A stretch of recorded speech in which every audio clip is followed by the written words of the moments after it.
بسم الله الرحمن الرحيم. الحمد لله رب العالمين والصلاة والسلام على أشرف الأنبياء والمرسلين وعلى آله وصحبه أجمعين أما بعد. مسائل وضو الحمدللہ ہم نے پڑھ لیے، نواقض وضو بھی پڑھ لیے۔ آج کا ہمارا درس ہے غسل کے احکام و مسائل پر۔ غسل کے احکام اور مسائل انشاءاللہ ہم ان کو شروع کر رہے ہیں۔ تو غسل کے مسائل میں سے پہلے مسئلے میں غسل کی لغوی اور شرعی تعریف بیان کی جائے گی کہ غسل کی لغوی طور پر اور اصطلاحی یا شرعی طور پر اس کی تعریف کیا ہے۔ غسل اور غسل یہ دونوں لفظ استعمال ہوتے ہیں اور دونوں ہی مصدر ہیں۔ غسل یغسل غسلا و غسلا، غین کے ضمہ اور فتحہ کے ساتھ دونوں طرح مستعمل ہے۔ اگر غسل غین کے ضمہ سے ہو تو باب غسل یغسل سے اسم ہوگا اور مصدر بھی استعمال ہوتا ہے،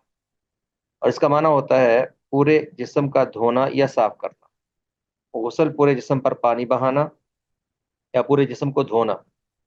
یہ غسل سے جو ہم عموماً اسی معنی میں استعمال کرتے ہیں۔ اور اگر یہ غسل ہو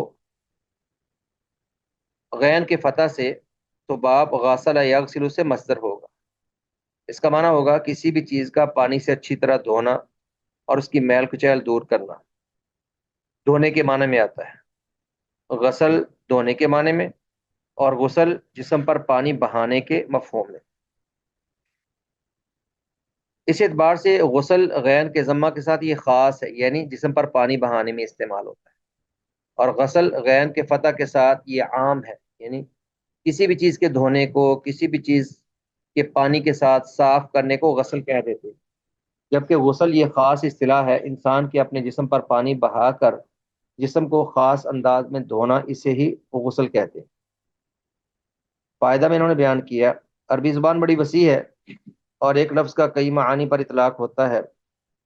اور یہاں پر ہے کہ غسل اور غسل غین کے فتح اور ضمہ کے ساتھ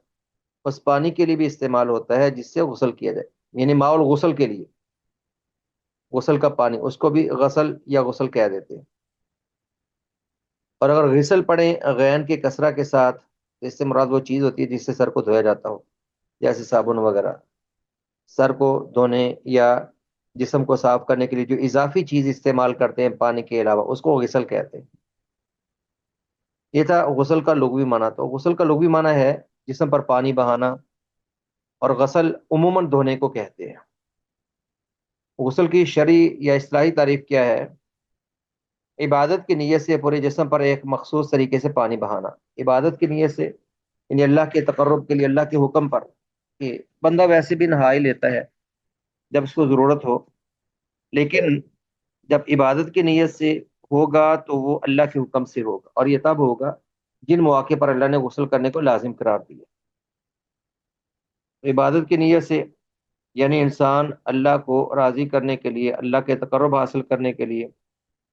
باقاعدہ ایک انداز میں غسل کرتا ہے۔ تو عبادت کی نیت سے پورے جسم پر ایک مخصوص طریقے سے پانی بہانے کو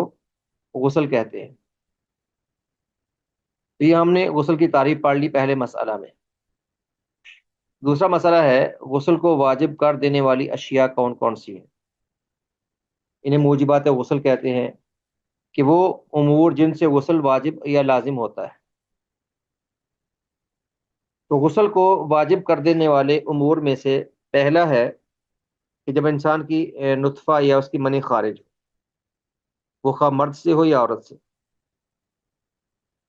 جب منی خارج ہو تو اس حالت کو جنابت کی حالت کہتے ہیں،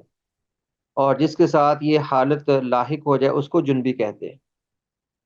اور قرآن کریم میں جنابت کی وجہ سے غسل کا وجوب موجود ہے۔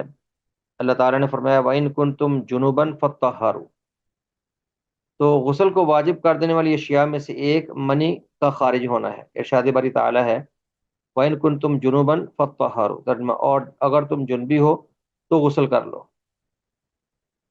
اب منی کے خارج ہونے کی، نطفہ کے انسانی عضو سے خارج ہونے کی دو حالتیں ہیں۔ پہلی حالت بیداری کی حالت میں، اور دوسرا جب انسان نیند کی حالت میں سویا ہوا ہو۔ دونوں کے مسائل الگ الگ سمجھ لیں۔ بیداری کی حالت میں جب انسان کے جسم سے منی یا نطفہ خارج ہو، اس کی دو صورتیں ہیں۔ پہلی صورت یہ کہ لذت اور شہوت کے ساتھ خارج ہو، یعنی جب خارج ہو انسان کو لذت کا احساس ہو اور انسان کی شہوت بیدار ہو، جیسا کہ جماع، مباشرت، بوس و کنار وغیرہ سے اس کے امکانات ہوتے ہیں، تو لذت اور شہوت کے ساتھ خارج ہو، اس صورت میں تو بالاتفاق غسل واجب ہے، اس میں کوئی کسی کو شک نہیں ہے، نہ کوئی اشکال ہے کہ جب یہ نطفہ منی لذت اور شہوت سے خارج ہوتی ہے تو متفقہ طور پر غسل واجب ہے۔ دوسری حالت ہے کہ بغیر لذت اور شہوت کے کسی مرض کی وجہ سے یا کسی کے پر چوٹ آنے سے یا کسی موسم کی شدید تبدیلی سے یا انسان کی حالت کی سنگینی وغیرہ سے، جس طرح کے اطباء اس طرح کی باتیں کہتے ہیں، تو بغیر لذت اور شہوت کے وہ یعنی کسی غیر معمولی حالت میں ہوتی ہے، مرض کی وجہ سے یا کسی حادثے کی وجہ سے، جیسا کہ کسی بیماری یا آدمی کی پشت پر کہتے ہیں مارنے کے سبب بھی بسا اوقات منی کے خارج ہونے کا امکان ہوتا ہے،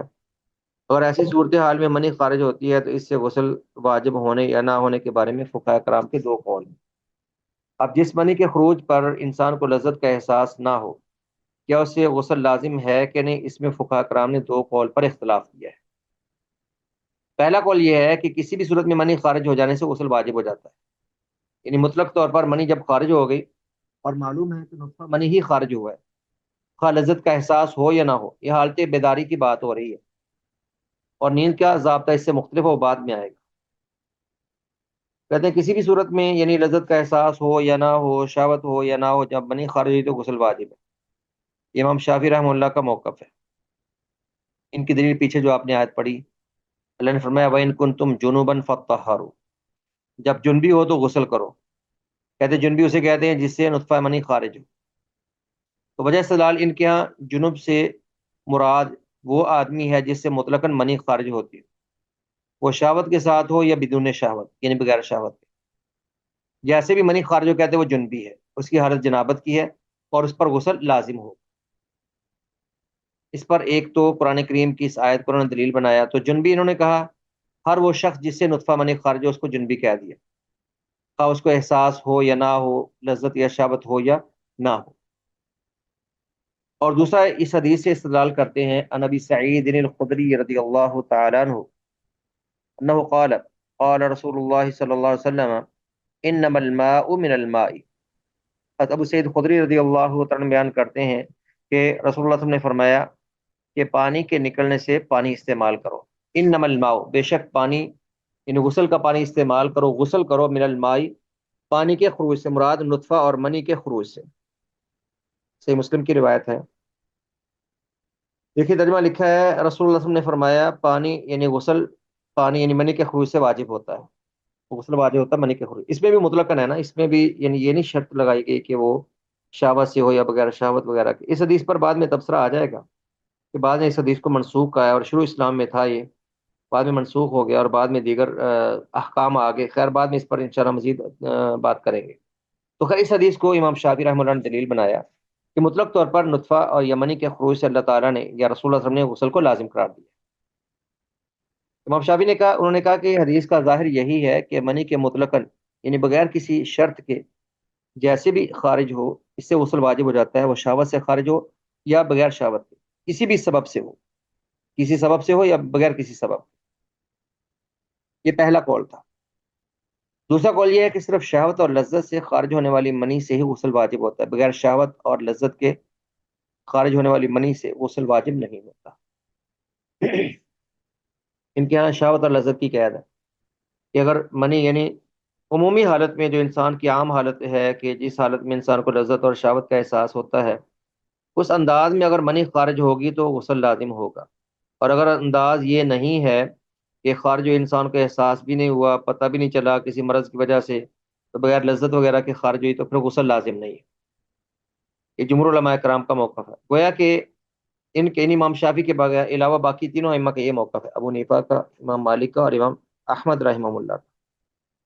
گویا کہ ان کے ہاں بیماری وغیرہ کی صورت میں منی خارج ہونے سے غسل واجب نہیں ہوتا۔ ان کی دلیل وہ پچھلی آیت ہی ہے جو آپ نے پڑھی تھی پہلے، اللہ تعالیٰ کا فرمان ہے وَإِن كُنتُمْ جُنُوبًا فَطَّهَّرُوا، لیکن ان کا کہنا یہ ہے کہ جنبی اسے کہتے ہیں گزشتہ آیت سے استدلال یوں کرتے ہیں کہ ہاں آیت میں جنبی سے مراد وہ شخص ہے جس سے لذت اور شہوت کی حالت میں منی خارج، کہتے ہیں جو مرض سے خارج ہونا اس کو مریض کہتے ہیں، اس کو جنبی نہیں کہتے۔ کسی مرض سے یا کسی اس کے علاوہ کسی اور سبب سے اگر ایسا ہوتا ہے تو اس کو جنبی نہیں کہتے، اس کو مریض کہہ سکتے ہیں، کوئی اور نام دے سکتے ہیں۔ تو جنبی وہ ہے جو لذت اور شہوت سے منی کے خروج کا احساس رکھتا ہے۔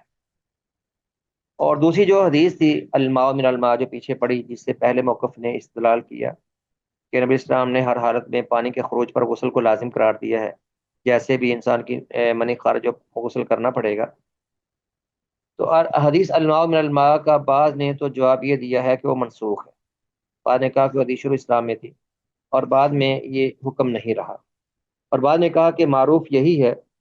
کہ جب منی شہوت اور لذت کے ساتھ خارج ہوتی ہے تو اس سے آدمی کا جسم سست اور ڈھیلا پڑ جاتا ہے، یعنی اس کی خواہش ختم ہو جاتی ہے، بخلاف عدم شہوت اور عدم لذت کے۔ لہذا معقول بھی یہی ہے کہ اس حدیث کو شہوت اور لذت اور علت پر محمول کیا جائے، مطلق پر نہیں،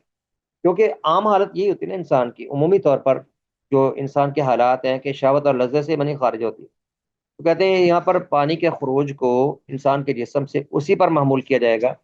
اور مرض کے حالت میں محمول نہیں، تو یہ موقف یہی راجح قرار پائے گا۔ تو راجح موقف جمہور علماء ہی کا ہے، کیونکہ کسی بیمار سے بیماری کی صورت میں بیماری کے سبب منی خارج ہونے پر اس کے لیے غسل کو واجب قرار دینا خواہ مخواہ سے تکلیف نہ لائی ہوتا، یعنی ایسی تکلیف دینا جس کی اس میں طاقت نہ ہو، یعنی بسا اوقات اس کو ہو سکتا ہے علم بھی نہ ہو، پتہ بھی نہ چلے، اور اس کو اس بات کا احساس بھی نہ ہو، اور خواہ مخواہ کی مشقت ہے کہ ہو سکتا ہے کہ اس سے ویسے ہی منی خارج ہوتی رہے کسی مرض سے، اور اس کو بار بار غسل دینے کرنے کا ہم کہیں گے تو اس کو خواہ مخواہ مشقت میں ڈال دیں گے، اور اسلام میں ایسا ہے نہیں، اور ویسے بھی اس بات کی کوئی دلیل نہیں، اس بات کی کوئی دلیل نہیں ہے اس پر، یعنی وہی ایک حکم کو لازم کیا جائے تو اس کے لیے ثابت ہے۔ تو جنبی حقیقت میں کہتے بھی اسے ہی ہیں، جنبی اسی شخص کو کہتے ہیں کہ جس شخص کو لذت کے ساتھ منی کے خروج کا احساس، راجہ قول یہ ہے کہ حالت بیداری میں جب لذت سے منی خارج ہوگی تبھی غسل لازم ہوگا بصورت ذکر نہیں، اللہ عالم۔ دوسری حالت یہ ہے کہ نیند کی حالت میں اگر منی خارج ہوتی ہے، خواب میں احتلام جسے بولتے ہیں، تو خواب کی حالت میں احتلام کی صورت میں منی کے خروج، اس میں لذت اور شہوت کی شرط نہیں ہے، کیونکہ سویا ہوا شخص بسا اوقات محسوس کرتا ہے اور بسا اوقات محسوس نہیں کرتا۔ نیند میں سب کا اس بات پر اتفاق ہے کہ بسا اوقات انسان کو خواب آتا ہے اور خواب میں ایسا احساس لگتا ہے، اور کئی دفعہ خواب نہیں آتا، لیکن جب انسان بیدار ہونے پر اپنے کپڑوں پر منی کے اثرات پائے تو وہ غسل کرے گا، اس پہ سب کا اتفاق۔ اس مسئلے کی بھی دو صورتیں آگے انہوں نے یعنی کچھ صورتیں بیان کی ہیں تاکہ بات واضح ہو جائے کہ بس اوقات ایسا ہوتا ہے کہ انسان کو احتلام تو یاد ہوتا ہے لیکن کپڑوں پر اس کا کوئی نشان بو وغیرہ محسوس نہ ہو، یعنی انسان کو احتلام سے مراد ہے خواب یاد ہوتا ہے، جیسے خواب میں وہ کسی سے ہم بستری کر رہا ہے یا خواب میں کسی کے ساتھ یعنی تعلقات میں ہے، اور اٹھتا ہے تو بس خواب ہی تھا اور کپڑوں پر کوئی ایسا نشان نہیں ہے، تو تب بالاتفاق غسل لازم نہیں، کیونکہ خواب اس طرح کے وساوس اور شیطانی خواب سے آتے رہتے ہیں کئی لوگوں کو، اور پھر جب تک منی خارج نہ ہو تو پھر غسل لازم نہیں ہوتا۔ احتلام سے مراد خواب تو یاد ہو، احتلام سے مراد پانی کا خروج نہیں، یہاں پر احتلام عربی میں حلم سے خواب کو بھی کہتے ہیں کہ خواب تو یاد ہو لیکن کپڑوں پر اس کا کوئی نشان یا بو وغیرہ محسوس نہ ہو، تو اس صورت میں اس پر غسل کرنا واجب نہیں، کیونکہ منی خارج نہیں تو غسل کیوں واجب ہوگا۔ دوسری حالت یہ ہے کہ اسے احتلام ہوا لیکن بیدار ہونے کے بعد یاد نہیں رہا کہ احتلام ہوا تھا کہ نہیں، اس صورت میں اگر کپڑوں پر تری یا منی کے نشانات یا بو وغیرہ محسوس ہو تو غسل واجب ہے بصورت دیگر نہیں، یعنی اگر مشتبہ معاملہ ہے تو پھر غسل نہ کرے، اور یقینی طور پر جب کپڑوں پر نشان ہے یا یقینی طور پر یعنی ایسی چیز موجود ہے تبھی غسل لازم ہو۔ اور خواب کی حالت میں منی کے خروج پر ہی غسل لازم ہوتا ہے، اس کی دلیل یہ ہے ام سلمہ رضی اللہ تعالی عنہ کی حدیث ہے، ان ام سلمہ رضی اللہ تعالی عنہ قالت جاءت ام سلیم بنت ملحان الى النبی صلی اللہ علیہ وسلم فقالت یا رسول اللہ صلی اللہ علیہ وسلم، حضرت سلمہ رضی اللہ عنہ بیان فرماتی ہیں کہ ام سلیم بنت ملحان نبی مکرم صلی اللہ علیہ وسلم کے پاس آئیں، کہنے لگی یا رسول اللہ صلی اللہ علیہ وسلم مسئلہ حیا کا ہے لیکن اللہ تعالیٰ احکام کو بیان کرتا ہے، اور پہلے ویسے تمہیدن کہا کہ ان اللہ لا یستحیی من الحق، کہ اللہ تعالیٰ حق کو بیان کرنے میں حیا محسوس نہیں کرتا، تو حیا کا مسئلہ ہے لیکن ہمیں پوچھنا چاہیے تاکہ ہمیں پتہ ہو کہ کیا حکم ہے کیا حکم نہیں۔ اور علم کو حاصل کرنے میں حیا مانے نہیں ہونا چاہیے، یعنی انسان حیا کا دائرہ ہے، حیا میں رہے، لیکن یہ کہ علم حاصل کرنے میں حیا رکاوٹ بن جائے، ایسا حیا وہ یعنی کوئی محمود یا قابل تعریف نہیں ہوتا، بلکہ جو ضرورت کی بات ہو انسان کو عالم سے یا عالمہ سے پوچھ لینی چاہیے، کہ جائے کہ انسان ایسے نجاست میں رہے اور اس کو علم ہی نہ ہو اور اسلام کے احکام کو احکام و آداب کا پتہ نہ ہو، یہ کوئی بہتر نہیں، بہتر ہے کہ انسان سوال کر لے۔ اس لیے صحابیات کچھ سیدہ عائشہ سے پوچھ لیتی ہیں، بس اوقات براہ راست نبی مکرم صلی اللہ علیہ وسلم سے پوچھ لیتی ہیں۔ تو کہنے لگے یا رسول اللہ صلی اللہ علیہ وسلم ان اللہ لا یستحی من الحق، اللہ تعالیٰ حق بیان کرنے سے حیا نہیں محسوس کرتا، یعنی ہمیں بھی حیا نہیں کرنی چاہیے، حق بات پوچھ لینی چاہیے۔ تو آپ مجھے بتلائیے حل فہل علی المرأة تعنی غسلا اذا ہی رأت فی المنام مثل ما یری الرجل، کیا عورت پر غسل لازم ہوتا ہے جب اس کو ویسا خواب آئے جیسے مرد کو خواب آتا ہے، یعنی ایسے محسوس ہو جیسے منی کا خروج ہوا؟ تو آپ نے فرمایا اذا ہی رأت فی المنام مثل ما، فرمایا نعم اذا ہی رأت الماء فلتغتسل، جب پانی کے آثار دیکھے تو غسل کرے۔ تو یہاں پر آپ نے پانی کے دیکھنے پر یعنی منی کے مشاہدے پر غسل کو لازم قرار دیا، یہ نہیں کہا کہ محض خواب آئے تو غسل کر لو، بلکہ فرمایا کہ جب پانی محسوس ہو کپڑوں پر یا اس کے نشانات ہوں اور معلوم ہو کہ منی وغیرہ خارج ہوئی تبھی غسل کرے۔ ترجمہ لکھا حضرت ام سلمہ رضی اللہ تعالیٰ عنہ سے روایت ہے کہ ام سلیم بنت ملحان رضی اللہ تعالیٰ عنہ رسول اللہ صلی اللہ علیہ وسلم کے پاس آئیں اور آ کر سوال کیا، اللہ کے رسول صلی اللہ علیہ وسلم، بے شک اللہ تعالیٰ حق بات سے حیا نہیں فرماتا، پس کیا عورت پر اس کے نیند میں وہ چیز دیکھنے سے جو مرد دیکھتا ہے، نیند میں خواب دیکھنے سے جیسے مرد کو خواب آتا ہے، غسل واجب ہوتا ہے کہ نہیں؟ آپ صلی اللہ علیہ وسلم نے فرمایا ہاں، جب وہ عورت پانی یعنی منی دیکھے تو اسے چاہیے کہ وہ غسل کرے۔ وجہ استدلال اس حدیث میں رسول اللہ صلی اللہ علیہ وسلم نے غسل کو منی دیکھنے سے مشروط کیا، یعنی جب پانی خارج ہو تبھی آپ نے غسل کرنے کا حکم دیا ہے نیند کی حالت۔ اسی طرح بعض علماء نے گزشتہ حدیث الماء من الماء کو بھی بجائے منسوخ ماننے کی اسی صورت پر معمول کیا ہے، الماء من الماء یعنی جب خواب میں پانی خارج ہو تبھی غسل کرو، اس حدیث کو بعض علماء نے خواب کی حالت پر محمول کیا ہے کہ منسوخ نہیں ہے، بلکہ خواب میں جب انسان کو پانی نکلنا محسوس ہو اور کپڑوں پر اس کے نشانات ہو تب وہ غسل کر لے۔ جی، یہ تو بات واضح ہو گئی کہ جب بغیر یعنی اپنی بیوی وغیرہ سے جماع کے بغیر بھی جب منی خارج ہو تو غسل لازم ہے۔ تو حالت بیداری میں ضابطہ ہے شہوت کا، اور حالت نیند میں کوئی ضابطہ نہیں ہے، جب پانی خارج ہوگا خواب آئے نہ آئے غسل لازم، اور اگر خواب آئے لیکن منی خارج نہ ہو تو غسل لازم نہیں۔ دوسری حالت غسل کے لزوم کی ہے جب انسان بیوی سے دخول کرے، اور معمولی دخول پر غسل لازم ہو جاتا ہے، محض مس کرنے سے ٹچ کرنے سے غسل لازم نہیں ہوتا۔ اگر دونوں اعضاء آپس میں ملتے ہیں محض ملنے سے اور ٹچ کرنے سے غسل لازم نہیں ہے، لیکن معمولی سا اگر دخول ہوگا، معمولی سا بھی اگر انٹر ہو جائے تو تب غسل لازم ہوتا ہے، یہ بات کلیئر ہونی چاہیے۔ آدمی کے عضو تناسل کے حشفہ یعنی اوپر والے حصے کا اگر عورت کی شرمگاہ میں داخل ہو جائے تو غسل لازم ہے، یعنی معمولی دخول بھی ہو تو غسل لازم ہے، لیکن دخول لازم ہے، دخول کے بغیر غسل لازم نہیں ہوتا۔ یعنی ایسا کرنے سے بھی جو کرنے والا ہے اور جس کے ساتھ ایسا ہوا یعنی مرد عورت دونوں پر بالاتفاق غسل واجب ہو جاتا ہے، اور جماع کی حالت میں محض دخول سے غسل لازم ہے، اور یہ انزال شرط نہیں ہے، انزال شرط نہیں، یہ لازم شرط نہیں ہے کہ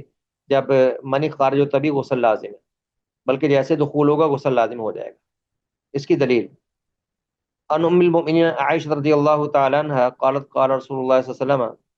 اذا جلس بین شعابها الاربع ومس الختان الختان فقد واجب الغسل۔ سیدہ ام المؤمنین حضرت عائشہ رضی اللہ تعالی عنہ سے روایت ہے، کہتی ہیں رسول اللہ صلی اللہ علیہ وسلم نے فرمایا جب کوئی اپنی بیوی کے چار شاخوں مراد اس کے جسم میں بیٹھے اور پھر ختنہ کے مقام کو چھو جائے، مراد ہے کہ جب شرمگاہیں آر پار ہو جائیں تو غسل لازم ہے۔ یہ ترجمہ لکھا ہے۔ حضرت ام المؤمنین حضرت عائشہ رضی اللہ تعالیٰ سے روایت ہے کہ رسول اللہ صلی اللہ علیہ وسلم نے فرمایا جب آدمی عورت کی چار شاخوں ہاتھوں اور پاؤں کے درمیان بیٹھے مراد جماع کے لیے، اور ختنہ آدمی کا آدمی تناسل ختنہ عورت کی شرمگاہ سے مل جائے مراد دخول ہو جائے تو اس وقت غسل واجب ہو جاتا ہے۔ اس حدیث کے بعد الفاظ میں ہے ان مل جائے سے مراد دخول ہی ہے، کیونکہ محض ملنے سے کوئی بھی غسل کا قائل نہیں ہے، دخول لازم ہے اگرچہ معمولی بھی ہو۔ اس حدیث کے بعد الفاظ میں ہے وَإِن لَمْ يُنزِلْ، اور اگرچہ انزال نہ بھی ہو، یعنی پانی کا نکلنا اس حالت میں شرط نہیں ہے، محض دخول سے غسل لازم ہوگا۔ اصل میں بعض صحابہ کرام کا شروع میں قدیم موقف ایک تھا، ان کا خیال تھا کہ اگر عورت سے جماع کریں جب تک پانی خارج نہیں ہوتا غسل لازم نہیں ہے، لیکن بعد میں کچھ صحابہ نے اس سے رجوع کر لیا تھا اور بعد میں کسی کا یہ موقف نہیں رہا، اس کی طرف انہوں نے تھوڑا سا اشارہ کیا کہ شروع اسلام میں تھا کہ جب پانی خارج ہوتا بھی غسل لازم ہے، خواہ جماع کرتے رہو جب تک پانی خارج نہیں ہوتا اور انزال نہیں ہوتا غسل لازم نہیں، لیکن بعد میں یہ شرط ختم ہو گئی اور محض دخول سے غسل کو لازم قرار دیا گیا۔ تنبیہ میں یہی لکھا ہے اس مسئلے میں بعض صحابہ کرام رضوان اللہ علیہم اجمعین اور بعض تابعین کرام رحمہم اللہ کے یہاں دوسرا موقع پایا جاتا تھا، یعنی کہ انزال سے غسل لازم ہے، لیکن اس کے بعد یہ تمام فقہا کا اس بات پر اتفاق ہے کہ محض شرمگاہ کے اگلے حصے سے شرمگاہ کے داخل ہونے سے ہی غسل واجب ہو جاتا ہے، انزال ہو یا نہ ہو۔ اس کی دلیل یہ حدیث بھی ہے، ان عائشہ رضی اللہ تعالی عنہ زوج النبی صلی اللہ علیہ وسلم قالت، سیدہ عائشہ سے روایت کہتی ہیں ان رجلا سأل رسول اللہ عن رجل یجامع اہلہ، ایک آدمی نے اللہ کے رسول سے پوچھا کہ اگر کوئی آدمی اپنی بیوی سے جماع کرے ثم یکسل، پھر وہ سست پڑ جائے، مراد درمیان میں چھوڑ دے، انزال نہ ہو، حل علیہما غسل، کیا دونوں پر غسل لازم ہے کہ نہیں؟ وہ عائشہ تو جالسہ، اگر غالباً کوئی قریبی ہوگا، سیدہ عائشہ بھی وہیں بیٹھی تھی، تو کوئی قریبی یا محرم وغیرہ ہوگا، تو پھر رسول اللہ صلی اللہ علیہ وسلم نے یعنی ذرا فری سٹائل میں فرمایا انی لا افعل ذلک انا وہذی ثم نغتسل، کہ اپنے محرم رشتوں کے ساتھ انسان اس طرح فری ماحول میں بات کر لیتا ہے، تو کہنے لگے آپ نے فرمایا کہ میں اور یہ میری بیوی ہم ایسا کرتے ہیں تو ہم غسل کرتے ہیں، یعنی اگرچہ انزال نہ بھی ہو ہم تو غسل کرتے ہیں۔ یہ نبی اسلام کی فعلی حدیث ہے جس میں آپ نے یعنی محض دخول کو ہی موجب غسل قرار دیا کہ محض دخولی سے غسل لازم ہو جاتا ہے، خواہ انزال ہو یا نہ ہو۔ انزال بغیر جماع کے لازم ہے، اور جماع میں انزال ضروری نہیں، محض دخول ہی کافی ہے غسل کے وجود پہ۔ ان میں اگلا یہ ہے کہ حیض اور نفاس سے فراغت کے بعد عورت پر غسل کرنا لازم ہے۔ حیض اور نفاس کے ختم ہونے پر عورت پہ غسل کرنا لازم ہے، یعنی یہ بھی موجبات غسل میں سے ہے، اس میں کوئی اختلاف نہیں ہے، سب کا اس بات پر اتفاق ہے۔ اس بات پر سب فقہا کا اتفاق ہے کہ حیض یا نفاس کا خون منقطع ہونے پر، یعنی جب عورت پاک ہوتی ہے تو عورت کے لیے ضروری ہے کہ وہ غسل کرے، باقی حیض نفاس کے مسائل کچھ آگے ان کی تفصیل آئے گی۔ اس کی دلیل کیا ہے کہ حیض اور نفاس سے پاک ہونے پر عورت پہ غسل لازم ہے؟ یہ اللہ تعالیٰ کا فرمان ہے وَيَسْأَلُونَكَ عَنِ الْمَحِيضِ قُلْ هُوَ أَذًى فَاعْتَزِلُوا النِّسَاءَ فِي الْمَحِيضِ وَلَا تَقْرَبُوهُنَّ حَتَّى يَطْهُرْنَ فَإِذَا تَطَهَّرْنَ فَأْتُوهُنَّ مِنْ حَيْثُ أَمَرَكُمُ اللَّهُ إِنَّ اللَّهَ يُحِبُّ التَّوَّابِينَ وَيُحِبُّ الْمُتَطَهِّرِينَ۔ یہ لوگ آپ سے حیض کے بارے میں سوال کرتے ہیں تو آپ کہہ دیجئے کہ یہ نجاست ہے یا تکلیف دہ چیز ہے عورتوں کے لیے اور نجاست ہے، تو حالت حیض میں عورت سے الگ کرو، مراد جماع نہ کرو۔ وَلَا تَقْرَبُوهُنَّ حَتَّى يَطْهُرْنَ، اور ان کے قریب نہ جاؤ، مراد ان سے جماع نہ کرو جب تک کہ وہ پاک نہ ہو جائیں۔ فَإِذَا تَطَهَّرْنَ، پھر جب غسل کر لیں، تطہرنا سے مراد ہے اغتسلنا، جب غسل کر لیں، فَأْتُوهُنَّ مِنْ حَيْثُ أَمَرَكُمُ اللَّهُ، اللہ کے حکم کے مطابق ان سے تعلق رکھو، ان اللہ يحب التوابین ويحب المتطہرین۔ ترجمہ لکھا ہے اور وہ تم سے حیض کے متعلق پوچھتے ہیں، آپ فرما دیجیے وہ ایک طرح کی گندگی ہے، سو حیض میں عورتوں سے الگ رہو اور ان کے قریب نہ جاؤ یہاں تک کہ وہ پاک ہو جائیں، پھر جب وہ غسل کر لیں تو ان کے پاس جاؤ جیسے اللہ نے تمہیں حکم دیا، بے شک اللہ تعالیٰ ان سے محبت کرتا ہے جو بہت توبہ کرنے والے ہوں، اور ان سے محبت کرتا ہے جو بہت پاک رہنے والے ہوں۔ اس آیت میں حتی یطہرن، جب وہ غسل کر لیں تب پاک، تب ان کے قریب آؤ، اس سے مراد غسل کرنا ہی ہے۔ تو قرآن کریم میں دم حیض سے فراغت پر اللہ نے غسل کا ذکر کیا، اور حدیث میں بھی ہے، کئی ایک حدیث ان میں سے ایک حدیث آپ کے سامنے ہے، رسول اللہ صلی اللہ علیہ وسلم نے فرمایا فَإِذَا أَقْبَلَتِ الْحَيْضَةُ فَدَعِ الصَّلَاةَ وَإِذَا أَدْبَرَتْ فَاغْتَسِلِي وَصَلِّي، جب حیض آئے تو نماز چھوڑ دو اور جب حیض ختم ہو جائے تو غسل کرو اور نماز پڑھو، فاغتسلی، غسل کرو، آپ نے حکم دیا۔ اس میں رسول اللہ نے فاطمہ بنت ابی حبیش رضی اللہ تعالیٰ عنہ کو فرمایا بس جب حیض کا وقت آئے تو نماز چھوڑ دے اور جب حیض کا وقت ختم ہو جائے یا حیض ختم ہو جائے تو غسل کر کے نماز پڑھو۔ اب پچھلی آیت میں اور حدیث میں صرف حیض کا ذکر ہے، نفاس کا نہیں، لیکن فقہا کا اس بات پر اجماع ہے، اتفاق ہے کہ نفاس بھی حیض ہی کے حکم میں ہے، نفاس کے سارے احکام حیض والے ہیں، اور میں نے کہا کہ حیض اور نفاس کے مسائل پر آگے کچھ تفصیل سے بحث آئے گی انشاءاللہ. تو حائضہ ہو یا نفاس والے، غسل کے بعد یہ پاک ہوتی ہے اور غسل لازم ہے یہ. چوتھا جس سے چوتھا عمل جس سے غسل لازم ہے وہ ہے کافر جب مسلمان ہو تو اس کو بھی غسل کا حکم دیا جاتا ہے. کافر کے مسلمان ہونے پر بھی غسل واجب ہو جاتا ہے. ویسے مسئلہ میں تھوڑا سا اختلاف ہے، لیکن راجح قول یہی ہے کہ جب اس کو اسلام قبول کرے تو اس کو غسل کرنے کا حکم دیا جائے. ویسے مسئلہ میں اختلاف ہے فقہاء کرام کا، اور دو قول ہیں. پہلا قول ہے کہ اسلام میں داخل ہونے والے پر غسل واجب ہے. یہ حنابلہ کا مذہب ہے کہ جو بھی اسلام قبول کرے اس سے غسل کروایا جائے، اس کو غسل کرنے کا کہا جائے. اور ان کی دلیل بعض صحابہ کو رسول اکرم صلی اللہ علیہ وسلم نے غسل کا حکم دیا تھا، اور صحابہ میں یہ بات معروف تھی. صحابہ جب کوئی مسلمان ہوتا تو کئی ایک واقعات موجود ہیں کہ غسل کا کہا کرتے تھے. خیر اس موقف کی دلیل حضرت قیس بن عاصم رضی اللہ تعالیٰ عنہ کی حدیث ہے، جس میں یہ ہے کہ جب وہ اسلام لائے تو رسول اللہ نے انہیں پانی اور بیری کے پتوں سے غسل کرنے کا حکم دیا کہ پانی میں بیری کے پتے ڈال کر فرمایا غسل کر. قدیم دور میں اس طرح سے غسل کرتے تھے، پانی میں بیری کے پتے ملا کر، کیونکہ اس انداز میں طہارت بہتر حاصل ہوتی ہے. اور جب میت کو بھی غسل دیا جاتا ہے تو عام طور پہ یہ انداز اختیار کیا جاتا ہے کہ پانی میں بیری کے پتے ملائے جاتے ہیں تاکہ طہارت بہتر حاصل. ویسے لازم نہیں پانی میں بیری کے پتے ملانا، ملا لیا جائے تو ذرا طہارت اچھی حاصل ہو جاتی ہے. آج کل صابن ہے، قدیم دور میں صابن نہیں تھا، صابن استعمال کرتے ہیں لوگ. جی ایک تو یہ حدیث اور بھی دیگر احادیث ہے، جیسے اس ثمامہ بن آسال مسلمان ہوئے تھے تو وہ بھی غسل کر کے آئے اور آ کے انہوں نے کلمہ شہادت پڑھا تھا. حضرت ہریرہ رضی اللہ تعالیٰ عنہ کی جب والدہ مسلمان ہوئی تو انہوں نے بھی غسل کر کے کلمہ شہادت پڑھا تھا. اور انصاری بھی کئی صحابی جب مسلمان ہوئے تو انہوں نے غسل کر کے اسلام قبول کیا. یہ کئی ایک ایسے واقعات موجود ہیں، یہاں پر ایک حدیث بیان کی گئی ہے. اور دوسری دلیل یہ کہ کافر مسلمان ہونے سے ہی اپنے باطن کو شرک کی نجاست سے پاک کرتا ہے، لہذا حکمت کا تقاضا یہی ہے کہ وہ اپنے ظاہر کو بھی غسل کے ذریعے پاک کر لے. یعنی معلوم نہیں حالت کفر میں اس نے کیسی زندگی گزاری ہے. اور کفر میں جو عقیدے کی نجاست وہ ایک مانوی چیز ہے، وہ تو ایک غیر محسوس چیز ہے. اور محسوس نجاست بھی ہوتی ہے کہ کافروں کے ہاں کون سا غسل جنابت فرض ہے اور وہ کون سا اس انداز میں غسل کرتے ہیں کہ پورے جسم کو پاک کریں وغیرہ. تو لہٰذا ان کو ایک دفعہ غسل کرنے کا کہا جائے گا کہ گزشتہ ساری اندرونی اور بیرونی ہر طرح کی نجاستوں سے پاک ہو جائے، تب وہ اسلام کو قبول کریں اور مشرف اسلام. یہ پہلا قول تھا جو راجح اور صحیح قول ہے. دوسرا قول ہے کہ کافر جب مسلمان ہو تو اس پر غسل کرنا مستحب ہے، واجب نہیں. کہتے ہیں یہ بہتر ہے کہ غسل کر لے، لازم نہیں.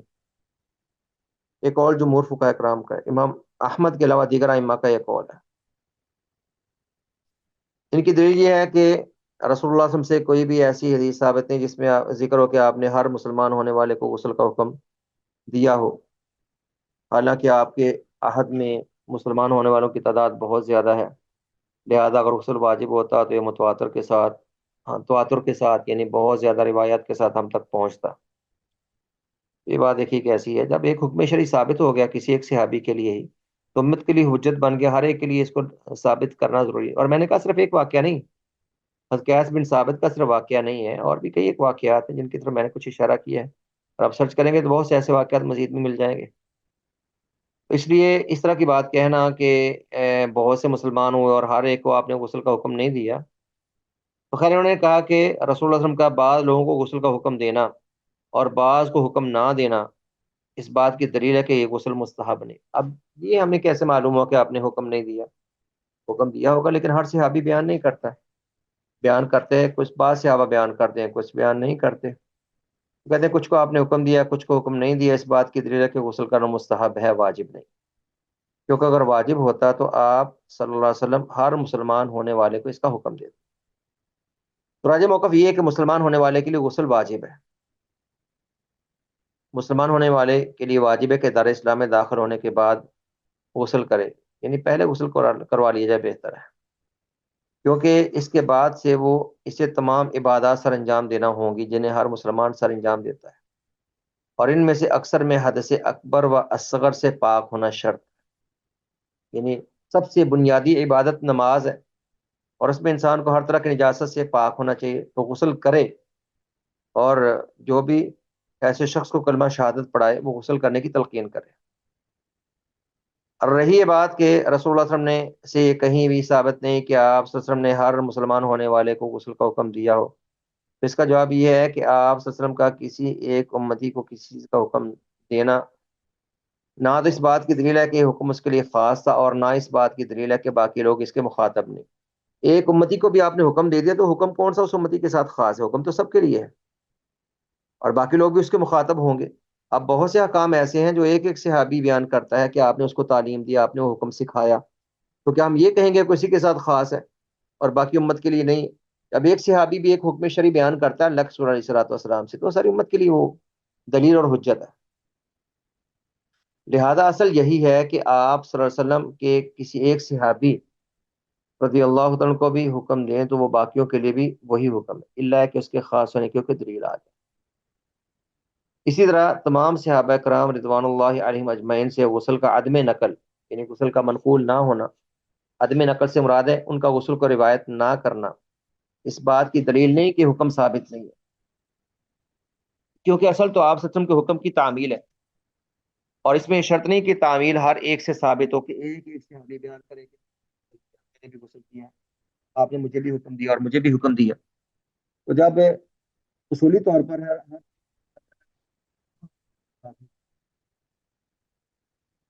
یہ تو ثابت ہو گیا کہ کافر کے مسلمان ہونے پر غسل، اور جب ایک صحابی کو بھی آپ نے حکم دیا تو سب کے لیے وہ حجت ہے، واللہ اعلم۔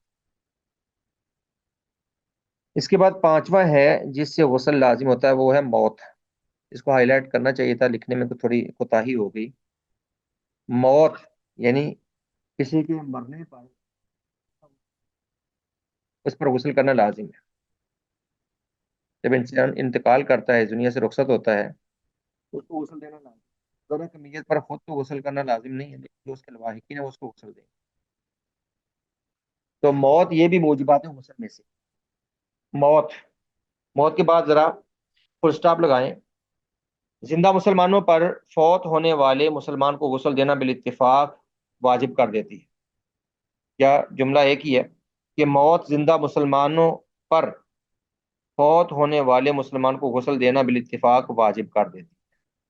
یعنی میت کو غسل دینا لازم ہے۔ تو موجبات غسل میں سے موت بھی ہے، جب کوئی فوت ہو جائے اس کو غسل دینا لازم ہے بالاتفاق، اور یہ اس کو غسل دینا فرض کفایہ ہے، یعنی اگر بعض مسلمان اس کا اہتمام کر لیں اور میت کو غسل دیتے ہیں تو واجب ادا ہو جائے گا، وہ میت کے لواحقین دے لیں یا کوئی بھی دے لیں، تو میت کو غسل دینا بھی فرض ہے۔ اور نبی اسلام کے دور میں ہر میت کو غسل دیا جاتا تھا، اور کوئی میت بھی بغیر غسل کے دفن نہیں کی جاتی تھی۔ آپ کی صاحبزادی حضرت زینب رضی اللہ تعالیٰ عنہ کا انتقال ہوا، جیسے اس حدیث میں ہے، تو آپ نے جو خواتین غسل دے رہی تھی آپ نے ان کو غسل کے پھر احکامات صادر فرمائے، جیسے حدیث ہے ان ام عطیہ الانصاری رضی اللہ تعالیٰ عنہ قالت دخل علینا رسول اللہ صلی اللہ علیہ وسلم حین توفیت ابنته۔ ام عطیہ انصاریہ صحابیہ بیان کرتی ہیں کہ جب رسول اللہ صلی اللہ علیہ وسلم کی صاحبزادی، وہ حضرت زینب ہے، اس طرح کی دیگر روایات میں ان کا نام موجود ہے،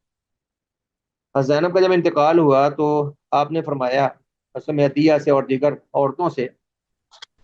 اغسلنها ثلاثا و خمسا، 3 یا 5 مرتبہ اس کو غسل دو، ان جسم پر پانی بہاؤ۔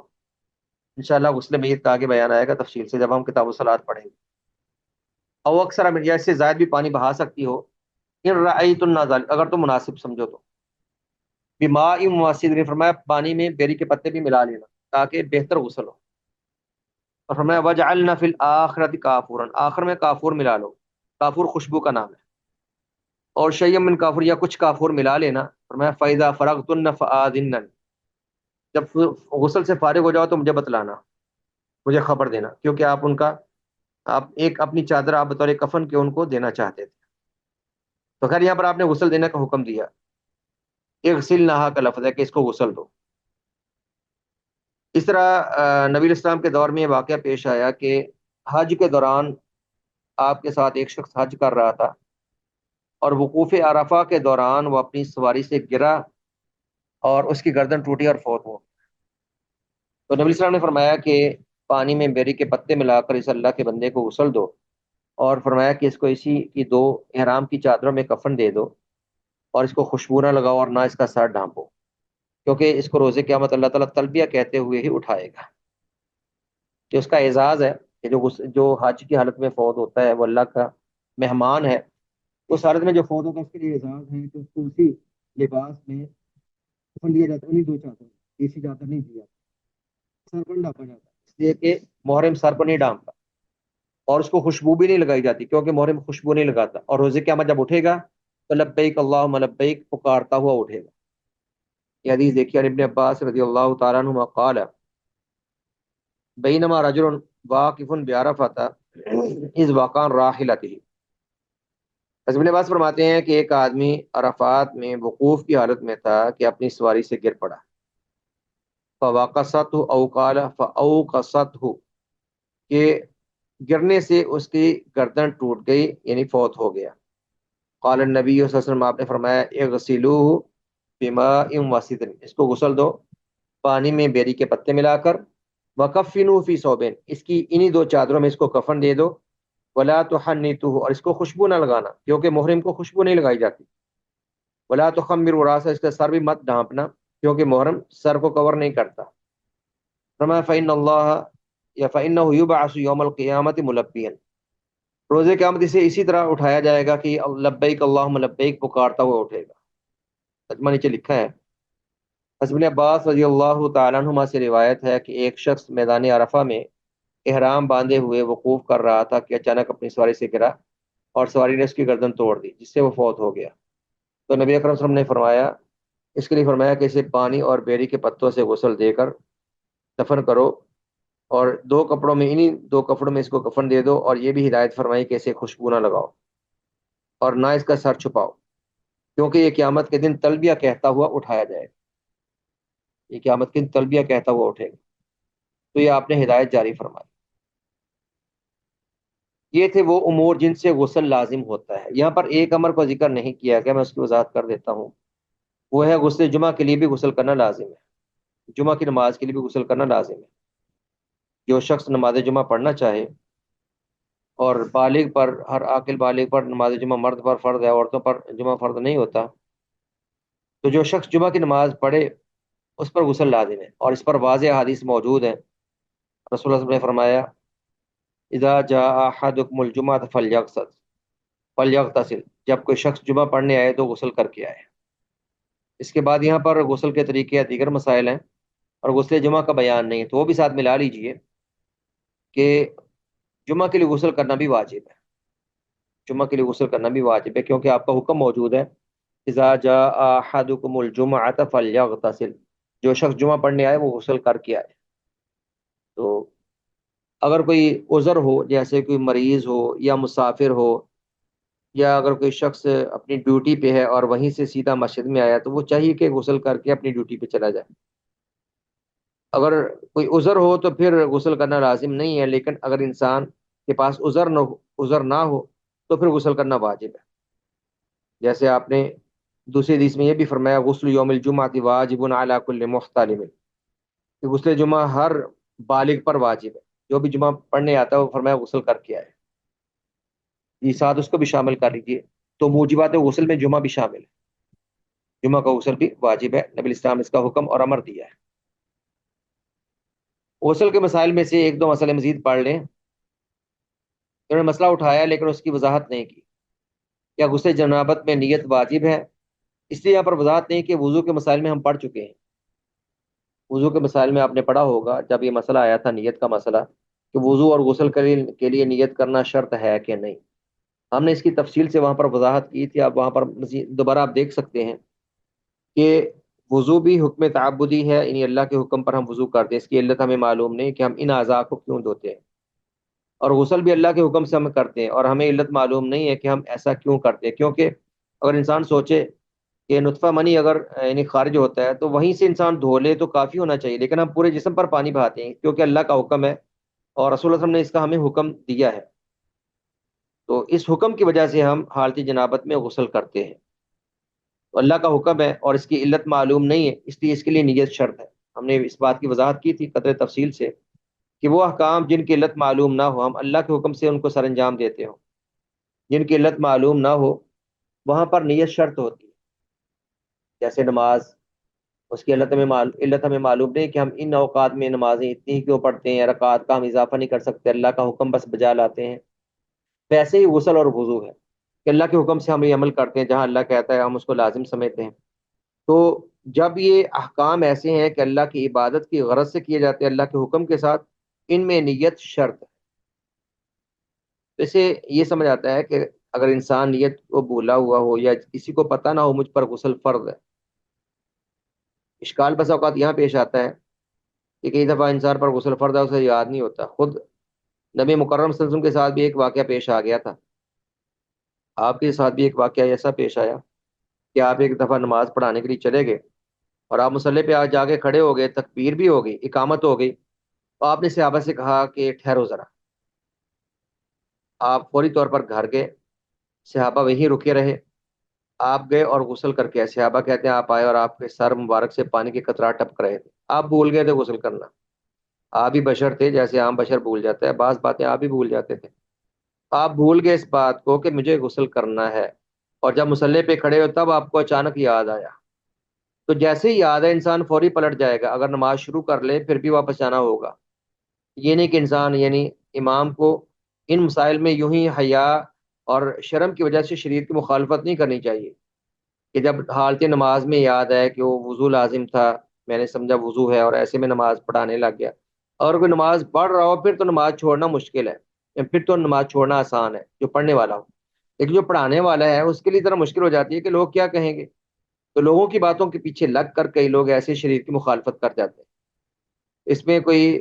حیا والی بات نہیں ہے، انسان بھول سکتا ہے، اور نبی مکرم صلی اللہ علیہ وسلم بھول گئے تو دوبارہ گئے اور آپ غسل کر کے آئے، پھر آپ نے آ کر نماز پڑھائی اور آپ نے اس کی وضاحت فرمائی۔ سیدنا عمر رضی اللہ تعالیٰ عنہ کے ساتھ بھی ایک واقعہ پیش آ گیا تھا، فجر کی نماز پڑھا دی انہوں نے، غسل لازم تھا، غسل نہیں کیا، ویسے وضو کیا اور نماز پڑھا دی۔ دن چڑھے ان کو یاد آیا کہ میں نے تو ایسے نماز پڑھا دی، تو انہوں نے پھر غسل کر کے دوبارہ خود نماز پڑھی، اور لوگوں کو آپ نے حضرت عمر نے نماز دہرانے کا حکم نہیں دیا کیونکہ ان کی نماز ہو گئی، ان پر کون سا غسل لازم تھا۔ امام کی نماز کے باطل ہونے سے مقتدی کی نماز کا باطل ہونا لازم نہیں آتا۔ جب امام نے ظاہراً صحیح نماز پڑھائی اور مقتدیوں نے اپنی شرائط کے ساتھ صحیح نماز پڑھی ہے تو ان کی نماز ہو گئی ہے۔ تو حضرت عمر نے ان کو دوبارہ نماز پڑھنے کا حکم نہیں دیا، چونکہ خود بھولے ہوئے تھے، تو دوبارہ غسل کر کے پھر نماز پڑھی ہے۔ اس سے معلوم ہوا کہ یہ طہارت کے مسائل ہیں، ان کی معافی نہیں ہے۔ انسان بھول کر بھی اگر کہیں غلطی کھا جائے تو جیسے ہی یاد آئے اسے دوبارہ یعنی غسل کر کے یا وضو کر کے نماز پڑھنا ہو۔ تو نیت کا یہ مسئلہ ہے۔ تو میں بات کر رہا تھا کہ اگر انسان بھول جائے، کہ یاد نہ ہو، ویسے اپنے روٹین سے کوئی نہا لے، جیسے کسی کی روٹین اٹھ کے نہا دھو کے تیار ہو کے اپنے کام پہ جانا، اور اسے یاد نہیں کہ مجھ پر غسل فرض ہے، اور بعد میں اسے یاد ہے کہ تو غسل فرض تھا، مجھے یاد ہی نہیں تھا، مجھے معلوم ہی نہیں تھا، اس کو دوبارہ نیت سے غسل جنابت کرنا ہوگا۔ اس میں نیت شرط ہے۔ اس سے ایک بات یہ بھی نکلتی ہے کہ مثال کے طور پر جیسے کوئی شخص اس پر غسل لازم ہے، باہر نکلا، بارش ہو رہی ہے، اس نے کہا چلو بارش میں نہاتے ہیں، اگر اس پر غسل لازم تھا، اگر وہ غسل جنابت کی نیت کر لے تو انشاءاللہ غسل بھی ہو جائے گا، کیونکہ غسل جنابت میں شروع میں جب ہم وضو کرتے ہیں نا، وضو کرنا مستحب ہے، لازم نہیں۔ غسل کا رکن ایک ہی ہے کہ پورے جسم پر اور سر پر اچھی طرح پانی بہا کے تر کر لو، بس یہی غسل میں لازم ہے۔ واجب اتنا ہی ہے کہ سر اور جسم پورے کو اچھی طرح تر کر لو، باقی شروع میں وضو کرنا، دائیں جانب سے آغاز کرنا، پہلے دائیں جانب پانی ڈالنا پھر بائیں طرف پانی ڈالنا، غسل کا طریقہ آگے آ رہا ہے، یہ مستحب ہے غسل میں۔ جب اس نے یعنی واجب ادا کر لیا اور اس کو یاد تھا اور اس کی نیت کر لی تو غسل ہو جائے گا، اگر نیت نہیں کی تو پھر غسل نہیں ہوگا۔ اس لیے غسل جنابت میں نیت کرنا واجب ہے۔ یہ مسئلہ پیچھے تفصیل سے گزر چکا ہے، اس لیے دوبارہ یہاں پر اس کو رپیٹ نہیں کیا گیا۔ ایک اور مسئلہ ہے میاں بیوی کا اکٹھے غسل کرنا۔ اسلام میں خواہ مخواہ کے تکلفات اور بلا وجہ کی حیا نہیں ہے، جو بات واضح ہو اس کو واضح کرنا چاہیے۔ تو میاں بیوی اکٹھے نہا سکتے ہیں، اس میں کوئی حرج نہیں۔ میاں بیوی کا اکٹھے غسل کرنا جائز ہے، جیسا کہ سیدنا ام المؤمنین حضرت عائشہ رضی اللہ تعالیٰ عنہ بیان کرتی ہیں، کہتی ہیں قالت کنت اغتسل انا والنبی صلی اللہ علیہ وسلم من اناء واحد تختلف ایدینا فی، فرماتی ہیں کہ میں اور نبی مکرم صلی اللہ علیہ وسلم، میرے شوہر رسول اللہ صلی اللہ علیہ وسلم، ہم ایک ہی برتن سے غسل کر لیتے تھے اور اس میں ہمارے ہاتھ ٹکرا جاتے تھے۔ ظاہر ہے ایک برتن ٹاپ سامنے رکھا اسے پانی لے تو ہاتھ آپس میں ٹکرا سکتے ہیں، میاں بیوی ہیں کیا حرج ہے؟ مراد ہے کہ اکٹھے نہا لیتے تھے۔ جیسے عائشہ نے فرمایا کہ میں اور نبی صلی اللہ علیہ وسلم ایک ہی برتن سے غسل جنابت کر لیتے تھے، اور ہمارے ہاتھ اس برتن میں ایک کے بعد دیگرے داخل ہوتے تھے یا ٹکراتے تھے۔ یہاں پر ایک بات، بعض لوگ تکلف کی بات کرتے ہیں، یعنی بلا وجہ بلا دلیل کئی باتیں لوگوں نے بنا رکھی ہیں جن کی کوئی دلیل بھی نہیں ہوتی۔ کہتے ہیں نبی مکرم صلی اللہ علیہ وسلم نے کبھی بھی بے لباس ہو کر غسل نہیں کیا تھا۔ اس کی کوئی دلیل نہیں کہ کبھی آپ نے بے لباس ہو کر غسل نہیں کیا تھا۔ غسل کیا ہی بے لباس ہو کے کیا جاتا ہے، لباس میں تو غسل نہیں کیا جاتا، اور نہ اس کے انڈر ویئر وغیرہ پہننا لازم ہے، یہ کچھ لازم نہیں ہے۔ اور پھر یہ کہنا کہ زوجین کا ایک دوسرے کو یا ایک دوسرے کے سطر کو یا شرمگاہ کو دیکھنا یہ مکروہ ہے یا حرام، کئی لوگ اس طرح کے تکلفات کرتے ہیں۔ تو اسلام میں جو جائز ہے وہ جائز ہے، اس کو خواہ مخواہ سے مکروہ یا حرام نہیں کہنا چاہیے۔ میاں بیوی اکٹھے نہاتے ہیں تو ایک دوسرے کے سامنے بے لباس بیٹھے ہیں، اس میں کوئی کراہت یا حرمت نہیں ہے ایسی، اور نہ اس میں خواہ مخواہ تکلف کرنا چاہیے، اور اپنی طرف سے بے بنیاد باتیں کرنے کی ضرورت نہیں۔ اور ایک بات یہ بھی واضح رہے کہ میاں بیوی کا اکٹھے غسل کرنا یہ جائز ہے، اس کو مستحب یا واجب نہیں ہم کہہ سکتے، یہ محض جائز ہے۔ اور اگر میاں بیوی اس بات پر آمادہ نہ ہو یا عورت زیادہ حیا رکھتی ہو اور اپنے شوہر کے ساتھ ایسا کرنے پہ آمادہ نہیں، تو شوہر کو اسے مجبور نہیں کرنا چاہیے، بلکہ وہ یعنی اپنے معمولات کا خیال رکھیں اور ایک دوسرے کے جذبات کا خیال رکھیں اور ایک دوسرے کے احساسات کا خیال رکھیں۔ یہ امور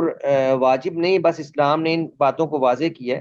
کہ امی بیاں بھی ایک دوسرے کا لباس ہوتے ہیں، ایک دوسرے کے لیے ان کا کوئی سطر نہیں ہوتا، اگر اکٹھے نہا لیتے ہیں تو اس میں کوئی حرج نہیں انشاءاللہ، واللہ اعلم۔ اس کے بعد غسل کا طریقہ ہے، یہ اس میں مفصل کچھ مسائل آئیں گے انشاءاللہ کل کے درس میں اس کی ہم تفصیل بیان کریں۔